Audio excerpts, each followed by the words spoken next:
Welcome to Telangana వెలుగు. నేను మీ రాజు. మొత్తానికి నిన్న పార్లమెంట్ లో ఇటు మహిళల బిల్లు కావచ్చు, అలాగే డిమానిటేషన్ బిల్ కూడా ఆగిపోవడం అనేది జరిగింది. దీనికి సంబంధించి నియోజకవర్గాల్లో పునర్విభజన అపోవాలు వాస్తవాలు, దక్షిణ రాష్ట్రాలకి ఇది లాభమా నష్టమా అనేది ఒకసారి చూసుకున్నట్టయితే ప్రస్తుతం మనకి 543 లోక్సభ స్థానాల్లో 5 దక్షిణాది రాష్ట్రాలకు కలిపి దాదాపుగా 129 ఉన్నాయి. సో దక్షిణాది రాష్ట్రాలలో 129 ఉన్నాయి. సో దాదాపుగా 23.76% వరకు, అంటే మనకి ఓవరాల్ గా చూసుకున్నట్టయితే 100కి 23.76% ఉన్నాయి.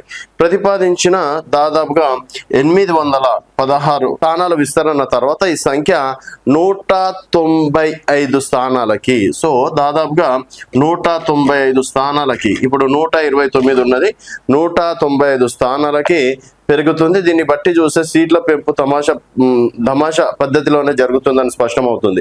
ఒక్కో రాష్ట్రం వారిగా చూసినా ఇదే లెక్క వర్తింపజేస్తుంది. ఒకసారి మనం చూసుకున్నట్టయితే ఇక్కడ రాష్ట్రాలు దాదాపుగా దక్షిణాది రాష్ట్రాలని ఒక 5 రాష్ట్రాలు అనుకోవచ్చు. ఒకటి కర్ణాటక, రెండోది ఆంధ్రప్రదేశ్, మూడోది తెలంగాణ, తమిళనాడు, అలాగే కేరళ. సో ఈ 5 రాష్ట్రాలు అనేది మనం ఒకసారి చూసుకున్నట్టయితే ప్రస్తుతం ఉన్న లోక్సభ స్థానాలు, కర్ణాటకలో ఎన్ని ప్రస్తుతం 28 లోక్సభ స్థానాలు ఉన్నాయి, ఆంధ్రప్రదేశ్లో 25 ఉన్నాయి, తెలంగాణలో 17, తమిళనాడులో 39, కేరళలో 20 ఉండడం అనేది జరుగుతుంది. సో ఇక్కడ అత్యధికంగా తమిళనాడులో దాదాపుగా 40 స్థానాల వరకు, అంటే 39 స్థానాల వరకు తమిళనాడులో ఉంది. తర్వాత చూసుకున్నట్టయితే కర్ణాటక, ఆంధ్రప్రదేశ్లో 25 స్థానాలు ఉన్నాయి. అండ్ ఇక్కడ పునర్విభజన తర్వాత ఎంతవరకు ఉందంటే ఇది 28 నుంచి 42 స్థానాల వరకు కర్ణాటకలో లోక్సభ స్థానాలు పెరిగే అవకాశం ఉండే.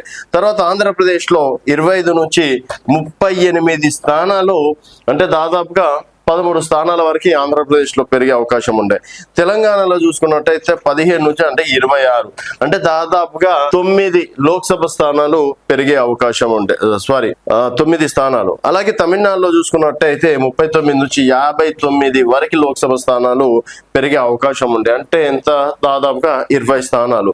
ఇక్కడ కేరళలో చూసుకున్నట్టయితే 20 నుంచి 30 స్థానాల వరకు పెరిగే అవకాశం ఉండే. సో దగ్గర 10 స్థానాలు పెంచే అవకాశం ఉండే. అంటే ఇక్కడ కొత్త నాయకత్వం వస్తుండే, కొత్త వారు ఎంపీలుగా ఉంటుండే, యువతరానికి ఒక పెద్ద పీట వేసే అవకాశం ఉంటుండే. ఎగ్జాంపుల్ 28 నుంచి 42 అంటే ఎంతమంది కొత్త నాయకులు వచ్చే అవకాశం ఉండని ఒకసారి చూసుకోవచ్చు. తెలంగాణలో 15 నుంచి 26 అంటే దాదాపు 9 మంది మరొక కొత్త మంది ఎంపీలు, రాజకీయ నాయకులు తయారయ్యే అవకాశం ఉండే. సో ఇక్కడ చూసుకున్నట్టయితే ఆ ఎఫెక్ట్ అనేది ఏం లేదు. ఇక్కడ దక్షిణాది రాష్ట్రాలకి మనం శాతంగా చూసినా ఇక్కడ 23.76 ఉంది. ఇప్పుడు కొత్త దాని ప్రకారం చూసుకుంటే 23.90 ఉంది. అంటే ఇక్కడ ఈ చేసిన లాభమే, చేయకపోయిన అంటే నష్టం ఏం లేదు. కాకపోతే కొత్త వారికి అవకాశం లేకుండా చేసిండ్రని ఈ ఒక్క మాటలో చెప్పుకోవచ్చు. సో మొత్తానికి మరి సో ఈ ఒక్క మాటలో చెప్పాలంటే పునర్విభజన తర్వాత దక్షిణాది రాష్ట్రాలకి మరి ఇది బిల్లు ఆగిపోవడం అనేది లాభమా నష్టమా అనేది మీ అభిప్రాయాల కింద కామెంట్ రూపంలో తెలియజేయండి. చూస్తూనే ఉండండి తెలంగాణ వెలుగు.